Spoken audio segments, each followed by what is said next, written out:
9ஆம் அதிகாரம்.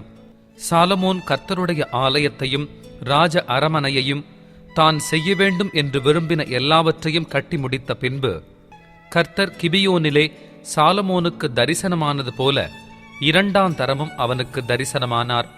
கர்த்தர் அவனை நோக்கி, நீ என் சமூகத்தில் செய்த உன் விண்ணப்பத்தையும் உன் வேண்டுதலையும் கேட்டேன். நீ கட்டின இந்த ஆலயத்தில் என் நாமம் என்றைக்கும் விளங்கத்தக்கதாக அதை பரிசுத்தமாக்கினேன். என் கண்களும் என் இருதயமும் எந்நாளும் அங்கே இருக்கும்.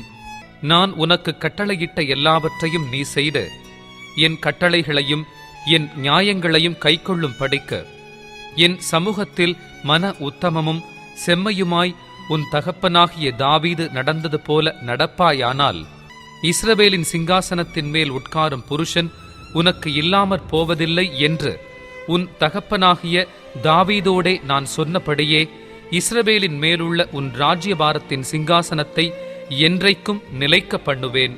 நீங்களும் உங்கள் பிள்ளைகளும் என்னை விட்டு பின்வாங்கி நான் உங்களுக்கு முன்வைத்த என் கற்பனைகளையும் என் கட்டளைகளையும் கை கொள்ளாமற் போய் வேறே தேவர்களை சேவித்து அவைகளை பணிந்து கொள்வீர்களாகில் நான் இஸ்ரவேலுக்கு கொடுத்த தேசத்திலே அவர்களை வைக்காதபடிக்கு நிர்மூலமாக்கி என் நாமம் விளங்க நான் பரிசுத்தமாக்கின இந்த ஆலயத்தை என் சமூகத்தை விட்டு தள்ளுவேன். அப்பொழுது இஸ்ரவேல் சகல ஜனங்களுக்குள்ளும் பழமொழியாகவும் வசை சொல்லாகவும் இருப்பார்கள். அப்பொழுது உன்னதமாயிருக்கிற இந்த ஆலயத்தை கடந்து போகிறவன் எவனும் பிரமித்து பகிடியாய் ஈசலிட்டு, கர்த்தர் இந்த தேசத்துக்கும் இந்த ஆலயத்துக்கும் இப்படி செய்தது என்ன என்று கேட்பார்கள். அதற்கு அவர்கள், தங்கள் பிதாக்களை எகிப்து தேசத்திலிருந்து புறப்பட பண்ணின தங்கள் தேவனாகிய கர்த்தரை விட்டு வேறே தேவர்களை பற்றி கொண்டு அவர்களை நமஸ்கரித்து சேவித்தபடியினால் கர்த்தர் இந்த தீங்கையெல்லாம் அவர்கள் மேல் வரப்பண்ணினார் என்று சொல்லுவார்கள் என்றார். சாலமோன் கர்த்தருடைய ஆலயமும் ராஜ அரமனையுமாகிய 2 மாளிகைகளையும் கட்டி நிறைவேற்றுகிற 20ஆம் வருஷம் முடிவிலே தன்னுடைய விருப்பத்தின்படியெல்லாம் தனக்கு கேதுரு மரங்களையும் தேவதாரி விருட்சங்களையும் பொன்னையும் கொடுத்து வந்த தீருவின் ராஜாவாகிய ஈராமுக்கு ராஜாவாகிய சாலமோன் கலிலேயா நாட்டிலுள்ள 20 பட்டணங்களை கொடுத்தான். ஈராம் தனக்கு சாலமோன் கொடுத்த பட்டணங்களை பார்க்கிறதற்கு தீருவிலிருந்து புறப்பட்டு வந்தான். அவைகளில் அவன் பிரியப்படவில்லை. அதனாலே அவன், என் சகோதரனே, நீர் எனக்கு கொடுத்த இந்த பட்டணங்கள் என்ன பட்டணங்கள் என்றான். அவைகளுக்கு இந்நாள் மட்டும் வழங்கி வருகிற காபூல் நாடு என்று பெயரிட்டான். ஈராம் ராஜாவுக்கு 120 தாலந்து பொன் அனுப்பியிருந்தான். பிடித்த அமஞ்சி ஆட்களை கொண்டு சாலமோன் ராஜா தான் கர்த்தருடைய ஆலயத்தையும் தன் அரமனையையும் மில்லோவையும் எருசலேமின் மதிலையும் ஆத்சோரையும் மெகிதோவையும் கேசேரையும் கட்டினான். கேசேரை ஏன் கட்டினான் என்றால், எகிப்தின் ராஜாவாகிய பார்வோன் புறப்பட்டு வந்து அந்த கேசேர் பட்டணத்தை பிடித்து அதை அக்கினியால் சுட்டெரித்து அதிலே குடியிருந்த கானானியரை கொன்று போட்டு அதை சாலமோனின் மனைவியாகிய தன் குமாரத்திக்கு சீதனமாக கொடுத்திருந்தான். சாலமோன் அந்த கேசேர் பட்டணத்தையும் கீழ் பெத்தொரோனையும் பாலாத்தையும் வனாந்தர வெளியிலுள்ள தத்மோரையும் தனக்கு இருக்கிற ரஸ்துக்களை வைக்கும் சகல பட்டணங்களையும் ரதங்கள் இருக்கும் பட்டணங்களையும் குதிரை வீரர் இருக்கும் பட்டணங்களையும் எருசலேமிலும் லீபனோனிலும் தான் அரசாண்ட தேசமெங்கும் தனக்கு இஷ்டமானதையெல்லாம் கட்டினான். இஸ்ரவேல் புத்திரர் சங்காரம் பண்ணக்கூடாமல் மீந்திருந்த இஸ்ரவேல் புத்திரரின் ஜாதியல்லாத எமோரியர், ஏத்தியர், பெரிசியர், ஏவியர், எபூசியருமான சகல ஜனத்திலும் அவர்களுக்கு பிறகு தேசத்தில் மீந்திருந்த சகல ஜனங்களுடைய பிள்ளைகளையும் சாலமோன் இந்நாள் வரைக்கும் நடக்கிறது போல அமஞ்சி வேலை செய்ய அடிமைப்படுத்திக் கொண்டான். இஸ்ரவேல் புத்திரரில் ஒருவரையும் சாலமோன் அடிமைப்படுத்தவில்லை.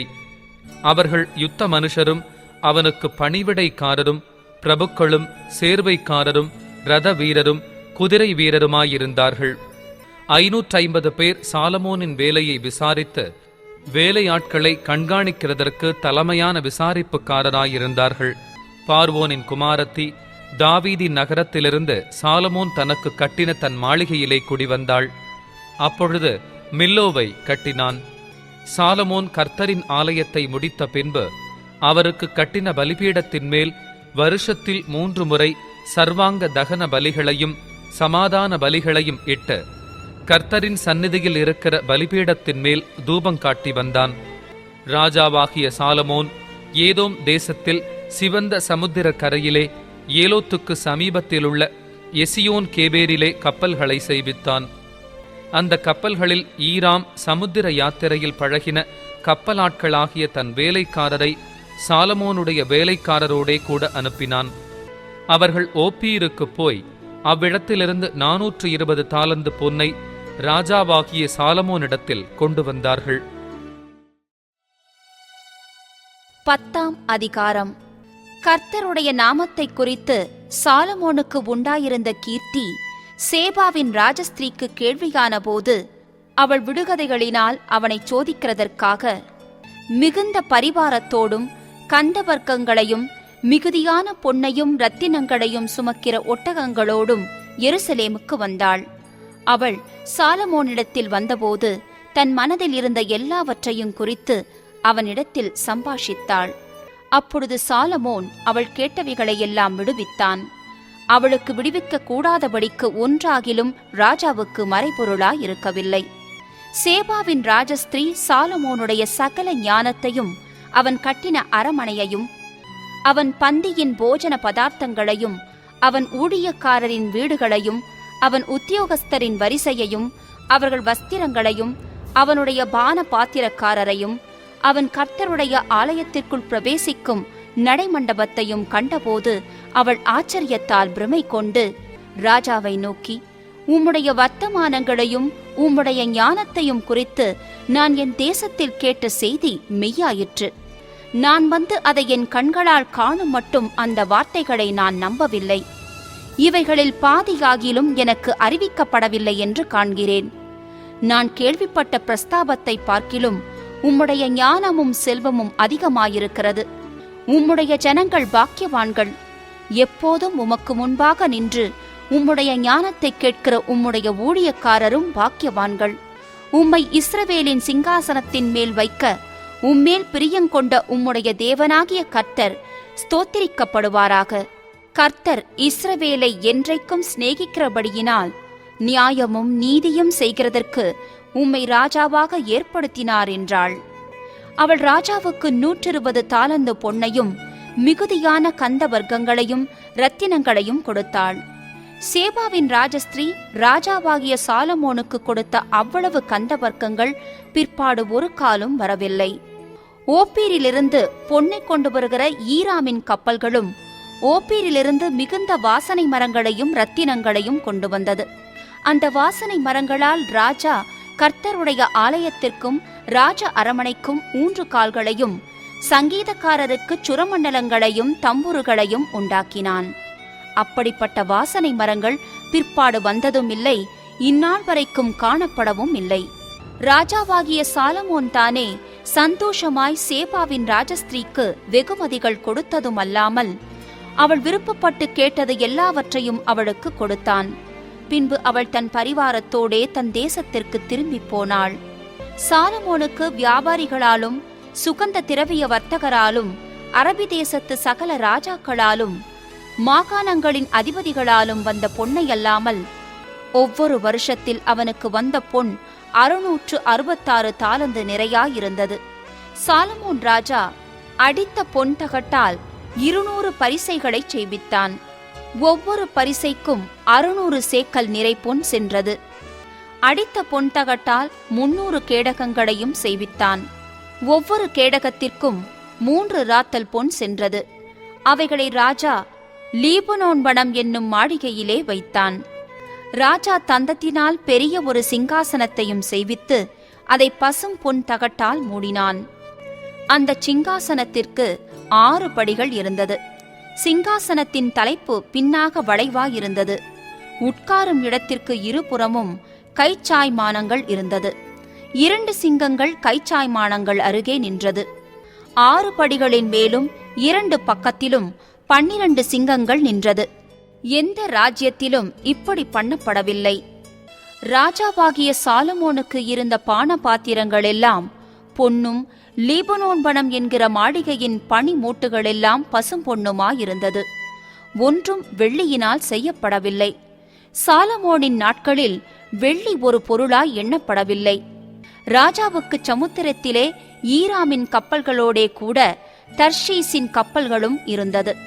தர்ஷீசின் கப்பல்கள் 3 வருஷத்துக்கு ஒரு தரம் பொன்னையும் வெள்ளியையும் யானை தந்தங்களையும் குரங்குகளையும் மயில்களையும் கொண்டு வரும். பூமியின் சகல ராஜாக்களை பார்க்கிலும் ராஜாவாகிய சாலமோன் ஐஸ்வரியத்திலும் ஞானத்திலும் சிறந்தவனாயிருந்தான். சாலமோனின் இருதயத்திலே தேவன் அருடைய ஞானத்தை கேட்கிறதற்காக சகல தேசத்தாரும் அவன் முக தரிசனத்தை தேடினார்கள். வருஷா வருஷம் அவரவர் தங்கள் காணிக்கையாகிய வெள்ளி பாத்திரங்களையும் பொற்பாத்திரங்களையும் வஸ்திரங்களையும் ஆயுதங்களையும் கந்தவர்க்கங்களையும் குதிரைகளையும் கோவேறு கழுதைகளையும் கொண்டு வருவார்கள். சாலமோன் ரதங்களையும் குதிரை வீரரையும் சேர்த்தான். அவனுக்கு 1400 ரதங்கள் இருந்தது. 12000 குதிரை வீரரும் இருந்தார்கள். அவைகளை ரதங்கள் வைக்கும் பட்டணங்களிலும் அவர்களை எருசலேமில் தன்னிடத்திலும் வைத்திருந்தான். எருசலேமிலே ராஜா வெள்ளியை கற்கள் போலவும் கேதுரு மரங்களை பள்ளத்தாக்குகளில் இருக்கும் காட்டத்தி மரங்கள் போலவும் அதிகமாக்கினான். சாலமோன் தனக்கு குதிரைகளையும் புடவைகளையும் எகிப்திலிருந்து அழைப்பித்தான். ராஜாவின் வர்த்தகர் புடவைகளை ஒப்பந்த விலைக்கிரயத்திற்கு வாங்கினார்கள். எகிப்திலிருந்து வந்த ஒவ்வொரு ரதத்தின் விலை 600 வெள்ளிக்காசும் ஒவ்வொரு குதிரையின் விலையும் 150 வெள்ளிக்காசுமாயிருந்தது. இந்த பிரகாரம் ஏத்தியரின் ராஜாக்கள் எல்லாருக்கும் சீரியாவின் ராஜாக்களுக்கும் அவர்கள் மூலமாய் கொண்டு வரப்பட்டது. 11ஆம் அதிகாரம். ராஜாவாகிய சாலமோன் பார்வோனின் குமாரத்தியை நேசித்ததுமல்லாமல் மோவாபியரும் அம்மோனியரும் ஏதோமியரும் சீதோனியரும் ஏத்தியருமாகிய அந்நிய ஜாதியாரான அநேகம் ஸ்திரீகள் மேலும் ஆசை வைத்தான். கர்த்தர் இஸ்ரவேல் புத்திரரை நோக்கி, நீங்கள் அவர்கள் அண்டைக்கும் அவர்கள் உங்கள் அண்டைக்கும் பிரவேசிக்கலாகாது. அவர்கள் நிச்சயமாய் தங்கள் தேவர்களை பின்பற்றும்படி உங்கள் இருதயத்தை சாயப்பண்ணுவார்கள் என்று சொல்லியிருந்தார். சாலமோன் அவர்கள் மேல் ஆசை வைத்து அவர்களோடு ஐக்கியமாயிருந்தான். அவனுக்கு பிரபுக்கள் குலமான 700 மனையாட்டிகளும் 300 மறுமனையாட்டிகளும் இருந்தார்கள். அவனுடைய ஸ்திரீகள் அவன் இருதயத்தை வழுவிப்போக பண்ணினார்கள். சாலமோன் வயது சென்றபோது அவனுடைய மனைவிகள் அவன் இருதயத்தை அந்நிய தேவர்களை பின்பற்றும்படி சாயப்பண்ணினார்கள். அதனால் அவனுடைய இருதயம் அவன் தகப்பனாகிய தாவீதின் இருதயத்தைப் போல தன் தேவனாகிய கர்த்தரோடே உத்தமமாயிருக்கவில்லை. சாலமோன் சீதோனியரின் தேவியாகிய அஸ்தரோத்தையும் அம்மோனியரின் அருவருப்பாகிய மில்கோமையும் பின்பற்றினான். சாலமோன் தன் தகப்பனாகிய தாவீதைப் போல கர்த்தரை பூரணமாய் பின்பற்றாமல் கர்த்தரின் பார்வைக்கு பொல்லாப்பானதை செய்தான். அப்பொழுது சாலமோன் எருசலேமுக்கு எதிரான மலையிலே மோவாபியரின் அருவருப்பாகிய காமோசுக்கும் அம்மோன் புத்திரரின் அருவருப்பாகிய மோளோகுக்கும் மேடையை கட்டினான். இப்படியே தங்கள் தேவர்களுக்கு தூபம் காட்டி பலியிடுகிற அந்நிய ஜாதியாரான தன் ஸ்திரீகள் எல்லாருக்காகவும் செய்தான். ஆகையால் இஸ்ரவேலின் தேவனாகிய கர்த்தர் சாலமோனுக்கு 2 விசை தரிசனமாகி அந்நிய தேவர்களை பின்பற்ற வேண்டாம் என்று கட்டளையிட்டிருந்தும் அவன் கர்த்தரை விட்டு தன் இருதயத்தை திருப்பி அவர் கற்பித்ததை கை கொள்ளாமற் போனதினால் கர்த்தர் அவன் மேல் கோபமானார். ஆகையால் கர்த்தர் சாலமோனை நோக்கி, நான் உனக்கு கட்டளையிட்ட என் உடன்படிக்கையையும் என் கட்டளைகளையும் நீ கை கொள்ளாமற் போய் இந்த காரியத்தை செய்தபடியினால் ராஜ்ய பாரத்தை உன்னிடத்திலிருந்து பிடுங்கி அதை உன் ஊழியக்காரனுக்கு கொடுப்பேன். ஆகிலும் உன் தகப்பனாகிய தாவீது நிமித்தம் நான் அதை உன் நாட்களிலே செய்வதில்லை. உன் குமாரனுடைய கையினின்று அதை பிடுங்குவேன். ஆனாலும் ராஜ்யம் முழுவதையும் நான் பிடுங்காமல் என் தாசனாகிய தாவீது நிமித்தமும் நான் தெரிந்து கொண்ட எருசலேமின் நிமித்தமும் ஒரு கோத்திரத்தை நான் உன் குமாரனுக்கு கொடுப்பேன் என்றார். கர்த்தர் ஏதோமியனாகிய ஆதாத் எனும் ஒரு விரோதியை சாலமோனுக்கு எழுப்பினார். இவன் ஏதோமிலிருந்த ராஜகுலமானவன். தாவீது ஏதோமில் இருக்கும் போது படைத்தலைவனாகிய யோவாப் ஏதோமிலுள்ள ஆண் மக்களையெல்லாம் சங்கரித்து வெட்டுண்டவர்களை அடக்கம் பண்ண போனான்.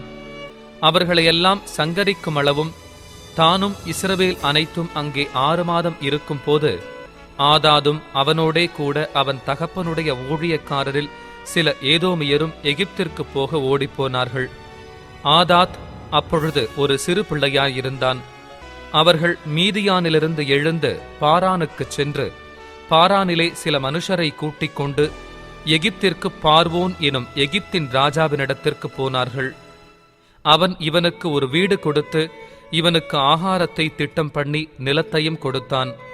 ஆதாதுக்கு பார்வோனின் கண்களில் மிகுந்த தயை கிடைத்தபடியினால் அவன் ராஜஸ்திரியாகிய தாப்பெனேஸ் எனும் தன் மனைவியின் சகோதரியை அவனுக்கு விவாகம் செய்து கொடுத்தான். தாப்பெனேசின் சகோதரியாகிய இவள் அவனுக்கு கேனுபாத் எனும் ஒரு குமாரனை பெற்றாள். அவனை தாப்பெனேஸ் பார்வோனின் வீட்டிலே வளர்த்தாள். அப்படியே கேனுபாத் பார்வோனின் வீட்டில் அவனுடைய குமாரருடன் இருந்தான். தாவீது தன் பிதாக்களோடே நித்திரை அடைந்தான் என்றும் படைத்தலைவனாகிய யோவாப் இறந்து போனான் என்றும் எகிப்திலே ஆதாத் கேள்விப்பட்ட போது ஆதாத் பார்வோனை நோக்கி, நான் என் சுய தேசத்துக்கு போக என்னை அனுப்ப வேண்டும் என்றான். அதற்கு பார்வோன், இதோ நீ உன் சுய தேசத்துக்கு போக விரும்புகிறதற்கு என்னிடத்தில் உனக்கு என்ன குறைவு இருக்கிறது என்றான். அதற்கு அவன், ஒரு குறைவும் இல்லை, ஆகிலும் என்னை அனுப்பிவிட வேண்டும் என்றான். 23 எலியாதாவின் குமாரனாகிய ரேசோன் எனும் வேறொரு விரோதியை தேவன் எழுப்பினார். இவன் தன் ஆண்டவனாகிய ஆதாதேசர் எனும் சோபாவின் ராஜாவை விட்டு ஓடிப்போய் தாவீது சோபாவில் உள்ளவர்களை கொன்று போடுகையில் அவன் தன்னோடே சில மனுஷரை சேர்த்து கொண்டு அந்த கூட்டத்திற்கு தலைவனானான். இவர்கள் தமஸ்குவுக்கு போய் அங்கே குடியிருந்து தமஸ்குவில் ஆண்டார்கள். ஆதாத் பொல்லாப்பு செய்ததுமல்லாமல் ரேசோன் சாலமோனுடைய நாளெல்லாம் இஸ்ரவேலுக்கு விரோதியாகி சீரியாவின் மேல் ராஜாவாயிருந்து இஸ்ரவேலை பகைத்தான். சேரேதா ஊரிலுள்ள எப்பிராயி மனுஷனாகிய நேபாத்தின் குமாரன் யெரொபெயாம் எனும் சாலமோனின் ஊழியக்காரனும் ராஜாவுக்கு விரோதமாய் கையெடுத்தான். அவனுடைய தாய் செருகாள் எனும் பேருள்ள ஒரு விதவை. அவன் ராஜாவுக்கு விரோதமாய் கையெடுத்த முகாந்தரம் என்னவென்றால், சாலமோன் மில்லோவை கட்டி தன் தகப்பனாகிய தாவீதுடைய நகரத்தின் இடிந்து போன இடங்களை பழுது பார்த்தபோது யெரொபெயாம் என்பவன் பராக்கிரமசாலியாயிருந்தான். அவன் காரிய சமர்த்தனான வாலிபன் என்று சாலமோன் கண்டு யோசேப்பு வம்சத்தாரின் காரியத்தையெல்லாம் அவன் விசாரிப்புக்கு ஒப்புவித்தான். அக்காலத்திலே யெரொபெயாம் எருசலேமிலிருந்து வெளியே போகிற போது சீலோனியனான அகியா எனும் தீர்க்கதரிசி புது சால்வையை போர்த்து கொண்டிருந்து வழியிலே அவனை கண்டான். இருவரும் வயல்வெளியிலே தனித்திருக்கையில் அகியா தான் போர்த்து கொண்டிருந்த புது சால்வையை பிடித்து அதை 12 துண்டாக கிழித்து போட்டு யெரொபெயாமை நோக்கி, 10 துண்டுகளை எடுத்துக்கொள். இஸ்ரவேலின் தேவனாகிய கர்த்தர் சொல்லுகிறது என்னவென்றால், இதோ நான் ராஜ்யபாரத்தை சாலமோனுடைய கையிலிருந்து எடுத்து கிழித்து உனக்கு 10 கோத்திரங்களை கொடுப்பேன். ஆனாலும் என் தாசனாகிய தாவீதுக்காகவும் நான் இஸ்ரவேல் கோத்திரங்களில் எல்லாம் தெரிந்து கொண்ட எருசலேம் நகரத்துக்காகவும் ஒரு கோத்திரம் அவனுக்கு இருக்கும். அவர்கள் என்னை விட்டு சீதோனியரின் தேவியாகிய அஸ்தரோத்தையும் மோவாபியரின் தேவனாகிய காமோசையும் அம்மோன் புத்திரரின் தேவனாகிய மில்கோமையும் பணிந்து கொண்டு அவன் தகப்பனாகிய தாவீதைப் போல என் பார்வைக்கு செம்மையாய் இருக்கிறதை செய்யவும் என் கட்டளைகளையும் என் நியாயங்களையும் கைக்கொள்ளவும் அவர்கள் என் வழிகளில் நடவாமற் போனபடியினால் அப்படிச் செய்வேன். ஆனாலும் ராஜ்யபாரம் முழுவதையும் நான் அவன் கையிலிருந்து எடுத்து போடுவதில்லை. நான் தெரிந்து கொண்டவனும் என் கற்பனைகளையும் என் கட்டளைகளையும் கை கொண்டவனுமான என் தாசனாகிய தாவீது நிமித்தம் அவன் உயிரோடிருக்கும் நாளெல்லாம் அவனை அதிபதியாக வைப்பேன். ஆனாலும் ராஜ்யபாரத்தை அவன் குமாரன் கையிலிருந்து எடுத்து அதிலே 10 கோத்திரங்களை உனக்கு தருவேன். என் நாமம் விளங்கும்படிக்கு நான் தெரிந்து கொண்ட நகரமாகிய எருசலேமிலே என் சமூகத்தில் என் தாசனாகிய தாவீதுக்கு எந்நாளும் ஒரு விளக்கு இருக்கத்தக்கதாக அவன் குமாரனுக்கு ஒரு கோத்திரத்தை கொடுப்பேன். நீ உன் மன விருப்பத்தின்படி ஆண்டு கொண்டு இஸ்ரவேலின் மேல் ராஜாவாய் இருப்பதற்காக நான் உன்னை தெரிந்து கொண்டேன். நான் உனக்கு கட்டளையிட்டதையெல்லாம் நீ கேட்டு கைக்கொண்டு நீ என் வழிகளில் நடந்து என் தாசனாகிய தாவீது செய்தது போல என் கட்டளைகளையும் என் கற்பனைகளையும் கைக்கொள்ளும் படிக்கு என் பார்வைக்குச் செம்மையானதை செய்கிறதுண்டானால் நான் உன்னோடிருந்து நான் தாவீதுக்கு கட்டினது போல உனக்கும் நிலையான வீட்டை கட்டி இஸ்ரவேலை உனக்கு தருவேன். இப்படி நான் இந்த காரியத்தின் நிமித்தம் தாவீதின் சந்ததியை சிறுமைப்படுத்துவேன். ஆகிலும் எந்நாளும் அப்படியிராது என்று சொன்னான். அது நிமித்தம் சாலமோன் யெரொபெயாமை கொல்ல வகை தேடினான். யெரொபெயாம் எழுந்து எகிப்திற்கு சீஷாக் எனும் எகிப்தின் ராஜாவினிடத்தில் ஓடிப்போய் சாலமோன் மரணமடையும் மட்டும் எகிப்திலிருந்தான். சாலமோனின் மற்ற நடபடிகளும் அவன் செய்தவை அனைத்தும் அவனுடைய ஞானமும் சாலமோனுடைய நடபடி புஸ்தகத்தில் அல்லவோ எழுதியிருக்கிறது. சாலமோன் எருசலேமிலே இஸ்ரவேலை எல்லாம் அரசாண்ட நாட்கள் 40 வருஷம். சாலமோன் தன் பிதாக்களோடே நித்திரையடைந்து தன் தகப்பனாகிய தாவீதின் நகரத்தில் அடக்கம் பண்ணப்பட்டான். அவன் குமாரனாகிய ரெகொபெயாம் அவன் ஸ்தானத்தில் ராஜாவானான்.